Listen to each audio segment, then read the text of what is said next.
Junbedia হৈরালগাড়া junior প্রাথমিক বিদ্যালয়ে এবছরের প্রাথমিক বৃত্তি পরীক্ষা 9 অক্টোবর থেকে শুরু হয়ে 14 অক্টোবরে শেষ হয়েছে।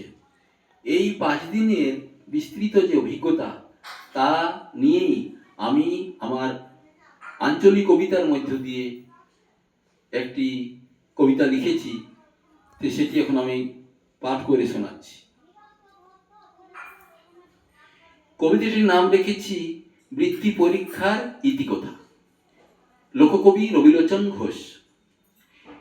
প্রাথমিক বৃত্তি পরীক্ষা 9 তারিখে বইনি হইল, আর আজ 14 তারিখে হয়ে গেল ফাঁক। দেখতে দেখতে কখন যে পরীক্ষাগুলো পেরিয়েই গেল কিছু বুঝতেই পারলাম না। কিছু বুঝতেই পারলাম না। কেনে হবে নাই মৃদুলের মতন ছেলেগুলোকে সইকরণদার পাইয়েছি, উয়ার মুখে কোনো কথা নাই, কাজের কাজ করিয়ে যাচ্ছে সে। আবার জয়ন্ত স্যার 1 নম্বর মুখটা ছাড়ে নাই, বটে উদাহরণ দিয়ে গাড় দিচ্ছে, লোকের ছেলিয়া পেলিয়া গুলোকে ভালো করে দেখাচ্ছে। আর বিনয় বাবাজি ও কথার ফুলঝুরি, মুখে খই ফুটছে তার। ওখানটায় যাচ্ছে সেখানটায় যাচ্ছে, কেউ চিৎকার করে তাকে ধমকাচ্ছে, গোটাটা ভালিয়ে বুঝিয়ে দেখছে। আর নাতি সত্যিরা সব চুপটি মারি গাড় দিচ্ছে।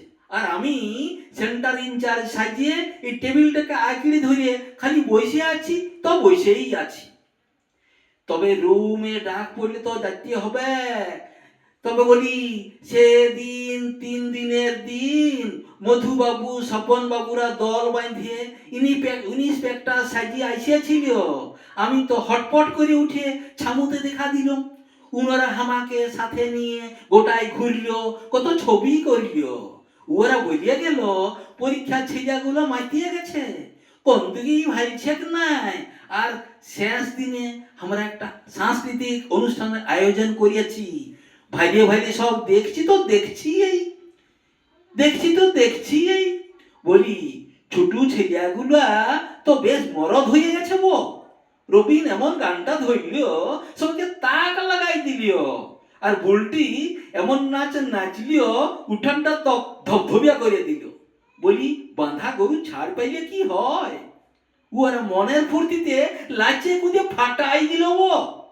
পরীক্ষাটা যে উহাদের ভালো হইয়াছে।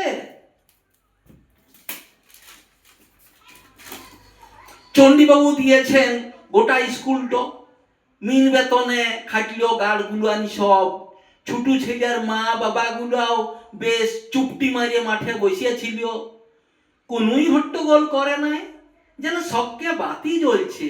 আর মনে হচ্ছে এখানটা চাঁদের হাট বসে গেছে। নমস্কার।